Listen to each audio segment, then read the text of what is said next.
Today we're going to check out the cinematography mode on the iPhone 13 Pro Max. Although, Pete, I think you should probably find some better eye candy for your film. It's slim pickings.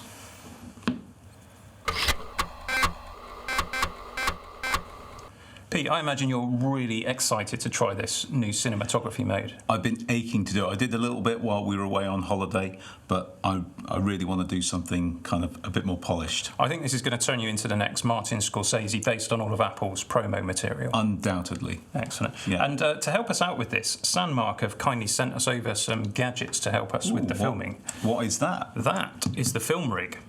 Okay. So you can pop your iPhone in the bracket there. There is a bracket that comes out here if you want to sort of put microphones on and all sorts of things. So if you're serious about filming with an iPhone, that's probably quite a useful tool to have. They also sent us the Pro case. So do you want to pop that one on your phone? Oh, okay. Can't help but notice there's some threads here. Yeah, so this is how you attach their accessory lenses. So you can get some different looks with your filming. Awesome. They didn't send any though. So it is just a case. What they did send, though, and you will like this, Pete, this is the Motion Dolly. Ooh. So okay. This is quite a neat device. So it trundles across the table there. You're going to like this. You can also change the angle so that you can go in circles. Like it. And what I like about this is you've got a standard screw thread here, so with a bit of bracketry you could put a small camera on there. There's also an adapter for GoPro or Insta360, and you've got this stretchy bracket for your phone. Excellent. So Pete, you're obviously going to want to put your iPhone 13 Pro Max into cinematic mode. Yep. Now, I haven't got a 13 Pro Max, so I don't know much about this. I assume it's going to be DCI 4K, 24 frames per second, and didn't Apple say that ProRes is supported on the iPhone 13? Yeah, so you're thinking about something that will achieve a really filmic look, aren't you? Yeah. Yeah, well, the iPhone 13 Pro does all of those things, but not in cinematic mode. Okay, so what is it? It's 30 frames per second at 1080p. Okay, so it's 1080p. Yeah. Well, that's not the end of the world, is it? Obviously, it's got a decent sensor in there. It's going to be down-resing, should be a nice picture. But obviously, you can change the frame rate, though. No, it's 30 frames per second. So what about us here in the UK and indeed like half of the rest of the world that have a 50 hertz electricity supply? Well, I guess we'll find out, won't we? So with lights, if you're not used to filming, your lights might flicker if you're using a frame rate that's not a multiple of the frequency of the electricity. Have I explained that very well? Probably not. But here in the UK, like many other countries in the world, we're 50 hertz. So that means you need to have 50 frames per second, 25 frames per second. You can get away with 24 frames per second. And if you're in the United States and the other half of the world that uses 60 hertz electric, then 30 frames per second makes sense. 60, 120. And of course, 24 is a multiple, so that works. Yeah. But what you're saying is it's tied to 30 frames per second and you can't change it. Correct. All I can change is and I'm going to deploy the air quotes here, the f-stop, because of course it's not a real f-stop. It's not using any lens to do that. Depth of field then is what you're Depth of saying. field. It's using AI to do that, same as it did for the portrait mode that was introduced a while back. I'll be interested to see what that looks like. And you can adjust the exposure. Okay, so everything else is automatic. So you can't change your shutter then? No, don't think so. So you won't be getting the film look with the 180-degree shutter then? It would appear not. And that's because, of course, it's going to now vary the rate of the shutter to stop the lights from flickering. Yes. So I imagine that a cinematic mode would give you full creative control of the filming process, but what you're saying is that you've got to hand over creative control to the chip inside your iPhone. It does look like that. I mean, I do get some of that back if I go to edit it, because obviously it's not recording the depth of field. That's done by AI, so I can adjust it afterwards. But full creative control, no. Interesting. Okay, so to make this even more interesting, we're going to go outside. In fact, we're going to use a few locations around our offices here, and Erin, who's sat behind the camera over there, is going to model for us. As I said, it's slim picking. Sorry. I'm going to also film, but I'm going to use this. What is that? That is a Panasonic HCX 1500. I think I've got that right. It's a camcorder. This isn't really a comparison between a camcorder and an iPhone. It's just what I'm going to use to document what we're doing today. And when we've done that, we'll come back in here and we'll offload our footage, which should be amusing, and edit it. So we're downstairs in our office, and this is actually a really challenging environment because there are windows all down the outside. It's really bright sunshine today, so going from inside to outside is going to be challenging. Interesting to see how the iPhone copes with that. Definitely. I know I'll need to use ND filters with the camcorder. And we've got Erin set up over here in the background. So we're ready to start our first shot, and you're going to be using the Sandmarc Film Rig for this. And I'm going to also do the Dolly, so I'm going to try the same shot with both tools to see which gives me the result I want. Cool, let's give it a go. Okay. So what I'm doing here is I'm locking the autofocus to Erin's face so that when I pull from the pillar to give that sense of motion, it doesn't retask. The pillar's basically going to stay in out of focus. Now I'm going to try and do the same shot with the Dolly. So Pete, how are you finding using the Dolly? Well, it is super smooth when you've got it on the right surface, but I'm finding it really difficult to get the speed consistent, particularly when you're starting the shot. And sometimes creatively you want to start the shot knowing that you want the focus on something that isn't in shot straight away, but you can't do that in cinematic mode on the iPhone. Interesting. Well, I have a solution for the speed control thing. Okay. Which is to use a rubber band. Have you got a rubber band? No.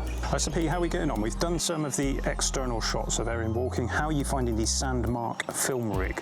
I'm actually really pleased with the results of it. You're getting very smooth motion because you've got enough leverage on here that you just don't get with the phone. Yeah, much easier than holding a phone. Well, yeah, because first of all, you've got these really handy grips, and you're also not worried about touching something on the screen or something that's going to interrupt the filming. So I have to say, I was a bit sceptical when you showed me this at first, but so far it's really good. And there's a lot of shots that I'm able to do with this that I thought I'd need the Dolly for because of that smoothness. And with the digital stabilisation in the phone as well, we're getting some good results. Okay, so we're going to try now to do some Dolly shots outside, but of course the Dolly has tiny little wheels, and what we've got here is a really hard surface, so we're going to need to bring a table out or something to use it. Yeah, we are, and I'm also going to do a tracking shot first, which I'm not going to use the Dolly for. I'm going to try this and try running along, well, not running, strolling alongside Erin as I film it, so we'll see how that goes. Excellent, let's give it a try.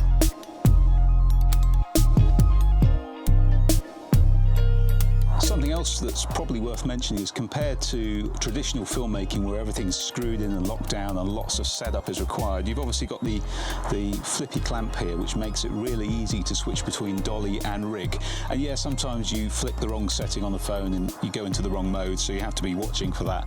But it's a quick process compared to what is actually a laborious process of true cinematic filmmaking, which this is not. So that was fun, Pete. And we're back now in the studio. We have a cup of coffee, or half a cup of coffee if we're honest. Thanks, Erin.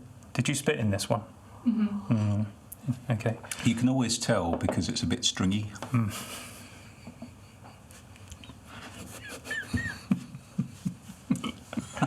Gross. Pete, yes. You were worried about battery life because your phone obviously is on, the screen's got to be turned up to bright because we were outdoors. How's your battery doing? Yeah, I probably got about halfway through a battery. Halfway through a battery? Yeah, I think so. I was about 70%. I was down to about, I put it on charge now, but I was down to about 25%, so just under 45%. And we were probably recording for about, what, an hour and a half? I would say so, yeah. Okay.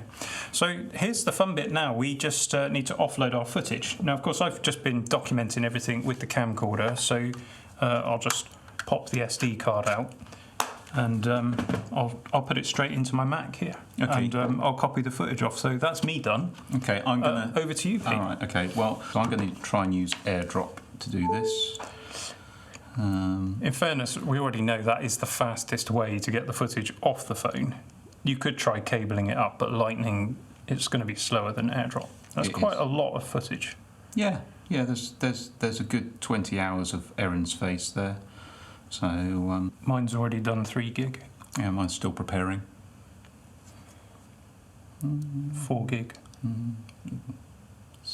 Still preparing. How many gig have you done now? 6.5. Okay. Just whilst this is going, Pete, can you imagine a professional cinematographer wanting to sit around and wait for their iPhone to prepare the airdrop like this? No.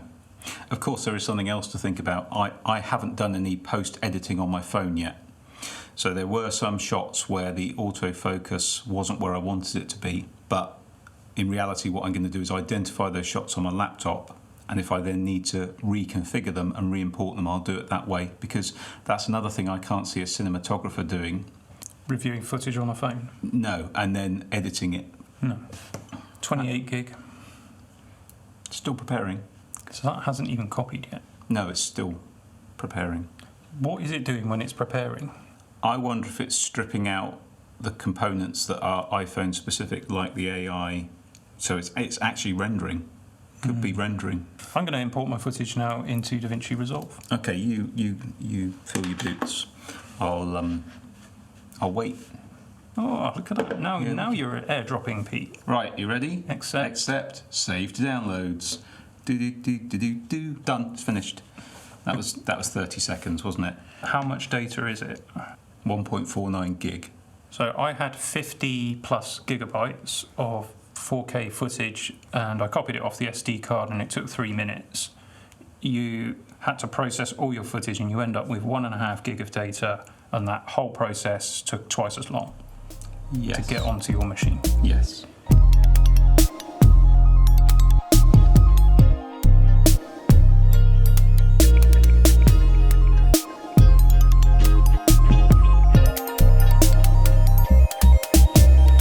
Okay, so we've done some rough edits of the material that we shot, and let's just walk through the process and figure out whether we think the iPhone is really a cinematic device. You know, could a professional cinematographer or videographer use the iPhone to shoot good quality video? No. Interesting. Because I think the video that it shoots looks all right. And that's the point. It looks all right. And actually, for a YouTube channel, or for a student, or even for some amateur film productions, I think it could be used. Needs a bit of preparation though to get the quality of shots that you want for those kind of projects, I think. Absolutely. Things that you can't get away from if you really want the quality to be decent, even with amateur. Things like lighting, things like consistency, making sure people aren't in shot. Because you just don't have enough control over the settings, especially when you're in cinematic mode. I mean, there are other apps that you can put on your iPhone. There are. If you just want to shoot video with your iPhone. So we're not for a moment saying that shooting video with an iPhone is a bad idea. I think it makes a lot of sense if you're starting out in YouTube rather than going in investing in loads of camera gear. What I noticed about the footage coming off of this, just as a general point, I feel it came in slightly overexposed, and we'll see what we can do with the grade at the end. So I was expecting to come into this saying, actually, what we did was unusable, it was hard work, and I wouldn't want to do it again. And actually, I've changed my mind on all of those things. So first of all, I was expecting to make much more use of the Dolly than I did. I was expecting that to be the really useful tool out of the things that Sandmarc sent us. But I have to say it was this. So that made a genuine difference to the filming process. So if you are serious about filming on iPhone, we definitely give that a thumbs up and recommend. Absolutely. It doesn't feel, when you look at it, it doesn't seem like it would make that much difference, but it gives you so much more stability. You're not worried about hitting the controls, or sometimes you have to hold the camera really awkwardly, whereas with this, it's just much, much better. So that was really good. We even surmised that you could fit the Dolly to it. So you have it like this, and then when you want to do a shot like that, if you're looking for really quick production, you could pop it down and then use the Dolly. You could. You would need an adapter that isn't included with that. But you would, but you could. Cheap and cheerful on Amazon, so there's lots of stuff you could do with that. The Dolly, of course, I think this is a fantastic tool, and I'm going to be using this for getting B-roll on the channel right here. One of the other things I found about this is that because you have to mount it on a surface if you're doing outdoor shots particularly, to keep the surface smooth, is that you were then running into the surface. So there were some shots where I've had to compromise on how I wanted to edit the very short video I did. With everything you do with filming, there's always compromises, and trying to do any kind of serious production on an iPhone, there's always going to be compromises. But what I will say is that it was really good fun. I really enjoyed it, and I think you could produce some passable material of it. There were some occasions, some of the scenes at the bench, where you could clearly see it was struggling to separate the subject from the background, so there was some feathering. This is the depth of field effect. Around hair, you particularly have an issue. It's very difficult to cut out hair, and to create that artificial even if you're effect. a skilled designer. Yeah. And as you can see on Lucas' hair here, it's not able to do the job, and it's a major tell, because of course if we'd have taken a full frame camera out there, obviously we'd have needed some ND filters because of how bright it was, but you could have had the aperture wide open, and you could have done that with the lens, and it will just look so much better. One of the other shots, the shot I've got here of when we were pulling Erin out of the building and I was walking backwards, a couple of things with that as well. I was so focused on keeping Erin in shot and not falling over, the eagle-eyed of you will spot Dave in the background filming the footage, and I've deliberately kept that in because I just wanted to show that because of that and the light, I missed him in that, and we were trying to be really careful with that kind of thing. Well, that's just one of the problems generally when you're going from dark to light or light to dark. It takes your eyes a moment to adjust. It takes the camera even longer to adjust. And we thought initially, when we looked at the footage as you were doing it, you were really impressed with how I was. I have to say, the iPhone handled that beautifully. But obviously now I've ingested it and looked at it, maybe not so good. But that said, still impressive, because on this camera here I had to manually select an ND filter as we went outside, and you didn't have to do that on your iPhone, and it's a fairly good transition. And let's be fair as well here, most cameras don't have an automatic variable ND filter. So it's not an indictment of the iPhone, that's just one of the challenges generally about filming. And as we did the outdoor shots, we also tried doing some tracking, didn't we? So Erin walks down past our office building, you walked alongside and tracked her. Yep, I was quite pleased with that for an amateur. Yeah, I did a quick try with the camcorder, which has optical stabilisation, but it's not like that. You'd need a gimbal with a traditional camera to get the same effect. But of course the iPhone is doing that by cropping in, and that actually can be a good thing when you're doing the stabilisation, because you get that amazing effect. But there are times when you miss something, as we've discussed, or you just physically can't do it, but you think that's fine, I can correct that in the edit. You don't have that luxury when you're shooting cinematic with the iPhone. So having a larger 4K frame would allow you to crop in on certain things. If I'm putting up a 4K video onto YouTube, then we'll shoot at 6K. But of course, if we're outputting 1080, we shoot at 4K, and you essentially have 4 1080p frames. So when you do crop in a bit, it means you can shoot everything with one camera. You can crop in on individuals, as we'll be doing in this edit. Yeah.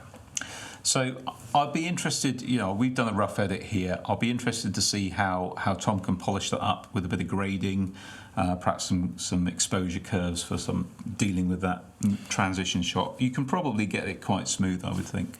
Yeah, so just talking about the grade, what comes off of the iPhone, I sort of, in my mind, I thought with the cinematography mode, or cinematic mode, I should say, the way Apple sold it at the event, when they launched the iPhone, of course, they had a professional director, lighting kit, actors, stages, everything all set up, so it looked filmic. Yes. But you shouldn't assume that the footage that you get from this looks in any way filmic straight off of the iPhone, because it doesn't, does it? No. There's only so far you can go with it. I think what we'll do with the grade, we won't get too creative with it in this video. The important thing to say, of course, is that we're shooting at 25 frames per second, which is what we always shoot at for the channel. And of course, this is locked to 30 frames per second. So what you see in this video is not really a true representation of the quality. Tell you what we could do, though. We could put the final edited version on the podcast channel at 30 frames per second so that people can see the end product. Yeah, so we'll do that. So if you want to pixel peep a bit and check that out, we'll link to it in the description and put a link up there as well, so you can go and watch that. But finish watching this video first. Yes, please.